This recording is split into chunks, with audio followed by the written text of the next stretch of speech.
നമസ്കാരം. ഫേസ്ബുക്ക് മുതലാളി പറഞ്ഞു കണ്ടൻറ്റ് വേണം പറഞ്ഞു. ഞാൻ അവിടുന്ന് കണ്ടൻറ്റ് എടുത്ത് കൊടുക്കണം. അപ്പോൾ ഈ ഗൾഫത്തെ ചില ഡ്രൈവർമാരും മറ്റവരൊക്കെ വണ്ടി കേൾക്കുന്നതും ചെക്കന്മാരെ മദ്രസ കൊണ്ടാണെന്നൊക്കെ കണ്ടൻറ്റ് ആക്കിയിട്ടുണ്ടായിരുന്നു. എടുക്കാൻ പണിയല്ലാത്തതുകൊണ്ട് ആ കണ്ടൻറ്റ് ഇട്ടിടാം. പിന്നെ ഇവിടുന്ന് പീടി വരെയല്ല എന്നും പോകേണ്ടത് ഓരോന്ന് എടുത്തുകൊണ്ട് വിടണം. അത് കണ്ട് നിങ്ങൾക്ക് ബോറടിക്കും. പിന്നെ ആ റൂമിൽ എണീക്കുന്നത്, പവർ ഷോപ്പ് പോകുന്നത്, അതൊക്കെ കണ്ടൻ്റ് ആക്കണം. അതൊക്കെ കണ്ടങ്ങൾക്ക് ബോറടിക്കും. നിങ്ങൾക്ക് ഫ്രഷ് വേണം. ഇപ്പം ഞാനാകെ ഫ്രഷ് കാണുന്നത് ഈ പാലത്തുമ്പോൾ താഴത്തേക്ക് ചാടുന്നതാണ്. അതങ്ങനെ ഉണ്ടാവും. അത് നല്ലൊരു കണ്ടൻ്റ് ആക്കണം.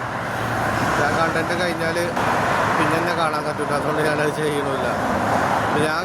ഞാൻ ഉടനെ വീഡിയോ കണ്ട് നിങ്ങൾ കണ്ടൻ്റ് ആക്കി കയറുന്നുണ്ട് വരും. ഇത് ലൈക്ക് ഷെയറും ചെയ്യേണ്ടി വരും. നമുക്ക് വേറൊന്നും ഞാൻ കാണുന്നില്ല. അപ്പോൾ നിങ്ങളെല്ലാവരും ഇതൊക്കെ കണ്ടൻ്റായിട്ട് കൂട്ടിയുണ്ട് ലൈക്ക് ഷെയർ ചെയ്തുകൊണ്ട് നമ്മൾ പ്രോത്സാഹിപ്പിക്കുക. ഓക്കെ.